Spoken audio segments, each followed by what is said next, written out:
Here is something that should not be possible. A film made in 1975 with no computer effects of any kind is still routinely called the most beautiful movie ever made. A picture where every frame looks like a priceless oil painting lifted off a museum wall. Every candlelit room, every rolling estate, every powdered face was real, captured with a level of obsession that borders on madness. This is Barry Lyndon, Stanley Kubrick's 1975 masterpiece starring Ryan O'Neal as a low-born Irish rogue clawing his way into English high society. It cost a fortune, and every cent glows on the screen. Today, we count down 15 reasons it still looks like $1 billion, and stick around for number one. Subscribe if you love real filmmaking. Let's get into it. Most period films, even lavish ones, are shot on constructed sets dressed to look old. Kubrick refused. To achieve the overwhelming authenticity of Barry Lyndon, he took his cameras into dozens of genuine, historic, stately homes, castles, and manor houses scattered across Ireland and England, filming his 18th century story inside the very real architecture of the 18th century. This is why the film feels less like a movie and more like a window that has somehow opened onto the past. The grand halls, the ornate ceilings, the sweeping staircases, and the priceless paintings and furniture on the walls are not painted flats or clever reproductions. They are the actual, centuries-old rooms of Europe's aristocracy, with all the genuine grandeur, patina, and history that no set decorator could ever fake. Kubrick simply walked into some of the most beautiful, real interiors in existence and pointed his camera at them. That commitment to shooting inside authentic locations is expensive, logistically nightmarish, and utterly uncompromising. And it is the bedrock reason the film carries such a staggering, tangible sense of wealth in every single shot. The production roamed across some of the most magnificent surviving houses in the British Isles, capturing genuine ancestral seats whose owners had spent generations accumulating the very splendor Kubrick needed. When a nobleman in the film stands in a gilded hall lined with old master paintings, those are frequently real old master paintings in a real hall, owned by a real aristocratic family. No budget for set dressing could ever purchase that depth of authentic history, and Kubrick knew it, which is why he went to the enormous trouble of bringing his cumbersome equipment into these delicate, priceless spaces rather than building cheaper imitations on a soundstage. The single most famous quality of Barry Lyndon is that it does not merely look pretty. It looks, quite deliberately and specifically, like the great paintings of the era in which it is set. Kubrick, a former professional photographer with one of the most sophisticated visual minds in the history of film, meticulously composed his shots to echo the actual artwork of the 18th century. He drew direct inspiration from the landscape paintings and portraiture of period masters such as Thomas Gainsborough, William Hogarth, and Antoine Watteau. The film's framing, its use of figures posed within vast landscapes, its soft, natural light, and its rich, muted color palette are all calculated to make each frame resemble a moving old master canvas. This is not an accidental byproduct. It is the entire visual philosophy of the film, executed with obsessive precision. The result is that you can freeze Barry Lyndon at almost any moment and be left staring at something that genuinely looks like it belongs hanging in a gallery, which is a level of visual artistry that most films never even attempt, let alone achieve. This painterly approach also shapes the film's famously unhurried pace. Kubrick lets his images breathe, holding on compositions long enough for the audience to actually study them the way you would study a canvas in a museum, rather than rushing from cut to cut. Some viewers find this stately rhythm demanding, but it is entirely deliberate. The film asks you to slow down and look, to appreciate the arrangement of every figure, every fold of fabric, and every shaft of light, treating cinema itself as a form of moving, fine art rather than mere storytelling. The clothing worn in Barry Lyndon is so sumptuous, so detailed, and so utterly convincing that it dissolves any sense you are watching people in costumes at all. That authenticity was the product of painstaking research and craft by the film's designers, who recreated the fashions of the 18th century with obsessive fidelity, drawing directly on surviving period garments and the clothing depicted in paintings of the age. Every silk coat, every embroidered waistcoat, every towering powdered wig and elaborate gown was constructed to genuinely reflect how the aristocracy of the era actually dressed, down to the finest detail. The effort paid off in the most prestigious way possible. The film's costume design won the Academy Award, a formal recognition of just how magnificent and authentic the wardrobe truly was.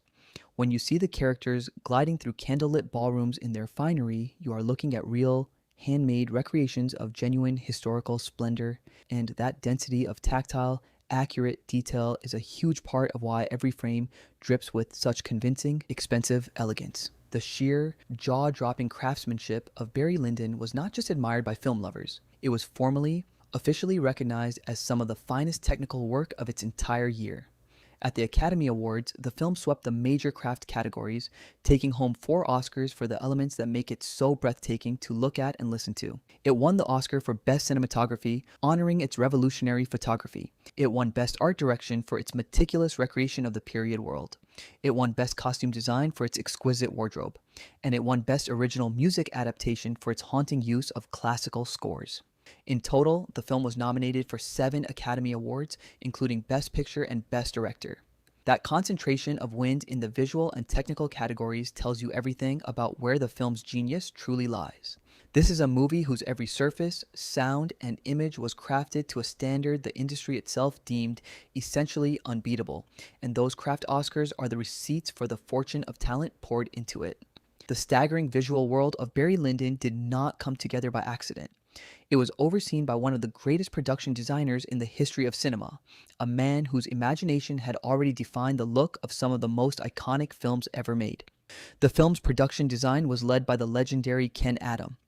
Adam was a titan of the craft, most famous for creating the sleek, spectacular, larger-than-life sets of the early James Bond films, including the gadget-filled lairs and war rooms that became the visual signature of the entire franchise.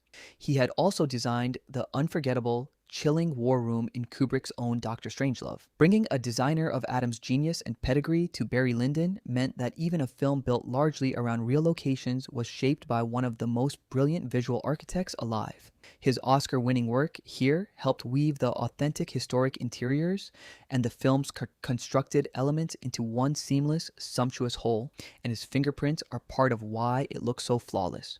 It is worth noting just how demanding the job was.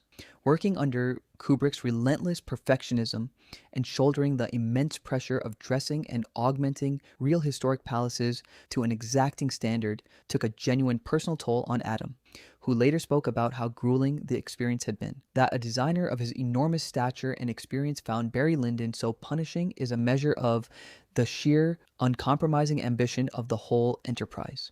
Nothing about making this film look effortless was remotely effortless. The impossibly beautiful, soft, and authentic look of Barry Lyndon is inseparable from the work of its cinematographer, John Alcott, a master craftsman and a longtime Kubrick collaborator who had already shot the director's 2001, A Space Odyssey, and A Clockwork Orange, and who would go on to shoot The Shining. Alcott and Kubrick shared a near-religious devotion to one radical idea, that the film should be lit as naturally as humanly possible.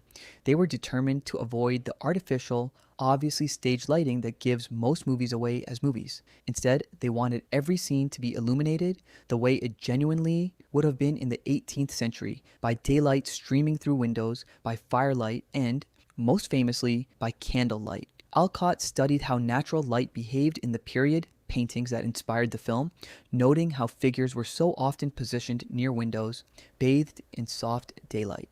Recreating that gentle, authentic illumination on film was extraordinarily difficult and demanded genuine technical innovation. And Alcott's Oscar-winning achievement is a defining reason the film feels less lit than simply, naturally, luminously real. Stanley Kubrick was famous, even notorious, for a level of perfectionism and obsessive preparation that bordered on the pathological. And Barry Lyndon may represent the absolute peak of that obsession.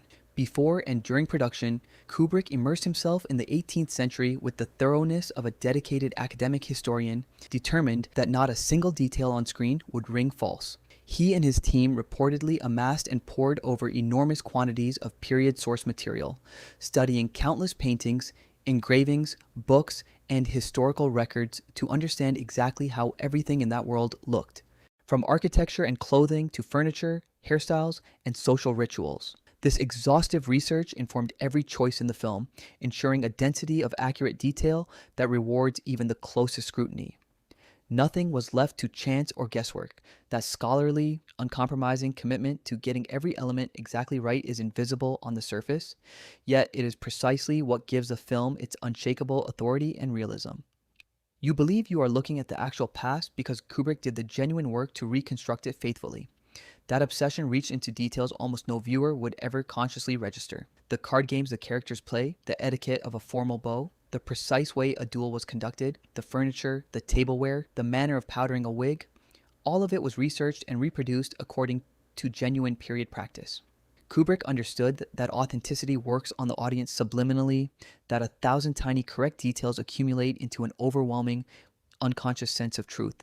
It is the opposite of the shortcut. Where another filmmaker might get the broad strokes right and hope no one notices the rest, Kubrick built the entire world correctly from the ground up, and that invisible thoroughness is a quiet but enormous part of the film's priceless quality. One of the most distinctive and hypnotic visual techniques in Barry Lyndon is Kubrick's frequent use of the slow, deliberate reverse zoom.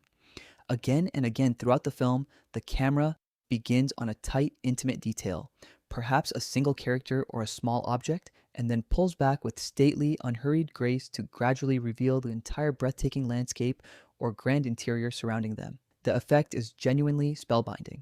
These slow zooms transform individual moments into sweeping compositions, constantly recontextualizing the human drama against the vast, indifferent beauty of the natural and architectural world.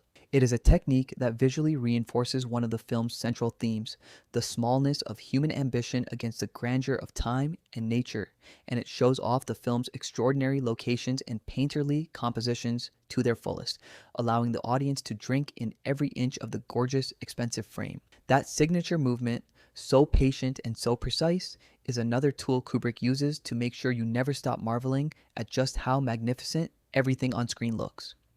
If you are realizing that this film put every ounce of its fortune directly onto the screen, in real palaces, real candlelight, and real period splendor, hit the like button and subscribe. And drop a comment, what is the single most beautiful film you have ever seen? Make your case below. Now, back to the 18th century. Here is a genuinely startling piece of production history. A significant portion of Barry Lyndon was being filmed on location in Ireland, taking advantage of its stunning castles and unspoiled green landscapes. But the shoot in Ireland came to an abrupt and dramatic end, not for any creative or budgetary reason, but because of a genuine threat to Kubrick's safety. The film features scenes depicting British soldiers, and this was during a period of intense conflict in the region. Kubrick, a famously anxious and security-conscious man, reportedly received word that he had landed on a threat list connected to the Irish Republican Army, apparently over the film's British military content. Taking the danger extremely seriously, Kubrick abruptly packed up and fled Ireland, relocating the remainder of the production to England. It is an extraordinary real-world drama lurking behind such a serene and painterly film, and it speaks to the lengths and risks involved in Kubrick's relentless pursuit of the authentic locations that make the movie look so overwhelmingly real. The lavishness of Barry Lyndon is not confined to what you see. It extends powerfully to what you hear. The film's soundtrack is a carefully curated selection of classical music, drawing on works by composers such as Handel, Schubert, Vivaldi, Bach, and Mozart, all arranged and adapted to score the story with impeccable elegance and emotional weight. The most famous piece, a stately and mournful Sarabande by Handel, recurs throughout the film like a slow, inevitable heartbeat, lending the story an air of grand, tragic fate. This use of sublime period-appropriate classical music elevates the film enormously, transforming its gorgeous visuals into something closer to a moving, breathing art gallery set to a symphony. The work of adapting and arranging these scores was honored with the film's 4th Academy Award. Together, the painterly images and the exquisite classical music create a total sensory experience of 18th century refinement and beauty, wrapping the audience in a world where even the sound feels as expensive and meticulously crafted as everything on screen. Barry Lyndon was a genuinely expensive film for its time, carrying a budget of around $11 million in the mid-1970s. A substantial sum that reflected the enormous logistical and technical demands of Kubrick's uncompromising vision. Between the far-flung real locations, the exhaustive period recreation, the custom-built equipment, and the famously prolonged, painstaking shoot, the money required to make this film exactly as Kubrick wanted, it was considerable. But here's the crucial point, and the entire thesis of this list. Unlike so many expensive productions where you find yourself wondering where the money possibly went, with Barry Lyndon, there's never a moment of mystery. Every dollar is right there in plain sight, transformed into visible, breathtaking splendor. The real palaces, the authentic costumes, the priceless art, the revolutionary photography. This is a film that hid nothing and wasted nothing. The fortune spent on it was spent entirely in service of what ends up on the screen, which is exactly why, 5 decades later, it still radiates a richness and a craftsmanship that make modern productions costing many times as much look cheap by comparison. There is a delicious irony in the film's history, too. On its release, Barry Lyndon was met with a distinctly cool reception from many critics and audiences who found it slow, cold, and overlong, and it performed only modestly at the box office in some markets. Over the decades since, that verdict has completely reversed. The film is now widely hailed as one of the greatest and most beautiful ever made, routinely topping polls of cinematographers and directors. Its reputation growing richer every year, much like the priceless art it so lovingly imitates. Kubrick's insistence on lighting his interior scenes with genuine candlelight, rather than faking the effect with movie lights, created enormous and very real practical problems on set. Achieving a bright enough glow to film by meant packing scenes with a great many actual burning candles.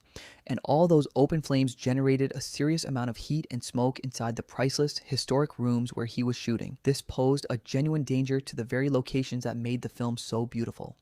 To protect the centuries-old, irreplaceable ceilings of the real castles and manor houses from being scorched or blackened by the heat and soot of the massed candles. The crew reportedly had to install protective metal shields above the sets. In a fortunate twist, those shields did double duty, reflecting the precious candlelight back down into the scene and helping to brighten it further. It is a perfect illustration of the film's extreme approach. Kubrick was so committed to real candlelight that his crew had to actively defend genuine, historic buildings from his production, all in pursuit of a look nobody had ever captured before. For all its towering reputation as a visual landmark, the story of Barry Lyndon comes from a literary source that is, today, far less famous than the film it inspired. The movie is a faithful adaptation of the novel The Luck of Barry Lyndon, written in the 19th century by the celebrated British author William Makepeace Thackeray. Thackeray is best remembered today for his masterpiece Vanity Fair, and this earlier work, a satirical tale chronicling the rise and fall of a roguish, scheming Irish social climber, had drifted into relative obscurity by the time Kubrick chose to bring it to the screen. In typical fashion, Kubrick recognized in this somewhat neglected story the perfect vehicle for his obsessive vision, a sweeping journey through the social strata of the 18th century that would justify recreating that entire world in exhaustive detail. It is a striking case of a film utterly eclipsing its own source, taking a fading old novel and transforming it, through sheer visual genius and expense, into one of the most revered and beautiful films ever committed to celluloid. Shooting entire scenes by nothing but candlelight was so far beyond the technical limits of 1970s filmmaking that it created almost impossible challenges on set, particularly around the fundamental task of keeping the image in focus. The special lenses required to capture such faint light had a razor-thin range of sharpness, so shallow that the slightest movement could throw everything into a blur. The margin for error was brutally, almost unworkably small. The lenses could not even be focused by eye through the viewfinder in the normal way, forcing the crew to devise painstaking, mathematical methods to measure distances and maintain focus. Actors often had to move with unnatural slowness and precision because a small shift toward or away from the camera could push them out of the sliver of sharp focus entirely. This is a large part of why the candlelit scenes have such a still, hushed, almost frozen quality, like living paintings. That eerie, painterly stillness was born directly from the sheer technical difficulty of what Kubrick was attempting, a difficulty rooted in the astonishing tools he had tracked down to do it. Consider what the focus puller faced. With the depth of sharpness sometimes reduced to a matter of inches, a performer leaning slightly forward to lift a wine glass could drift out of focus mid-gesture. The crew had to rehearse and measure every movement with mathematical care, essentially choreographing the actors to the millimeter. Most productions would have simply given up and faked the candlelight with hidden electric lamps, which is exactly what every other film had always done. Kubrick's refusal to take that easy path, his willingness to absorb the staggering level of difficulty for the sake of authenticity, is the very definition of putting the money and the effort on the screen. And here is the legendary achievement at the very heart of why Barry Lyndon looks like nothing else ever made. To capture scenes by pure candlelight, Kubrick needed lenses faster than any that existed in the world of cinema. After scouring the globe, he found what he was looking for in the most unlikely place imaginable: the space program. The lenses were a set of Carl Zeiss planar 50mm lenses with an astonishing aperture of f0.7, among the fastest photographic lenses ever created. These lenses had been specially designed and manufactured for NASA, built to photograph the dark side of the moon during the Apollo lunar program. There were reportedly only around 10 of them in existence anywhere on Earth, and Kubrick managed to acquire 3. He then had a camera specially rebuilt and modified to accept these extraordinary lenses, since they had never been intended for motion picture use. The result was a genuine first in the history of film: the ability to shoot moving images by candlelight alone with a richness and clarity no one had ever achieved. The modification was a genuine feat of engineering in itself. The lenses had been made for still cameras, not motion picture work, so a camera had to be painstakingly rebuilt around them, fitted with a special viewfinder borrowed from old Technicolor cameras just so the operator could see a bright enough image to compose the shot. Kubrick even had technicians made a projection lens onto one of the Zeiss elements to create a slightly wider version, since the single fixed focal length proved too limiting. All of this, an entire bespoke camera system, was assembled for the sole purpose of capturing candle flame on film. So the reason this movie still looks like a priceless painting come to life is almost too perfect. Stanley Kubrick lit the 18th century with the technology built to photograph the moon. That is why, half a century on, it still looks like $1 billion. So, there you have it, 15 reasons. Barry Lyndon still looks like an absolute fortune, from the real palaces and authentic costumes to the painterly compositions, the natural light, and the impossible lenses. Stanley Kubrick spent a fortune and an ocean of obsession to build a genuine window into the 18th century, and every cent and every ounce of that effort is still right there, glowing on the screen.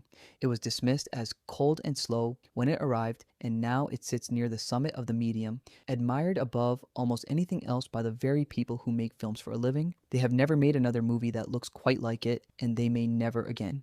Do you think any modern movie can match this kind of handmade beauty? Like, subscribe, and tell me in the comments. Until next time, keep watching the classics.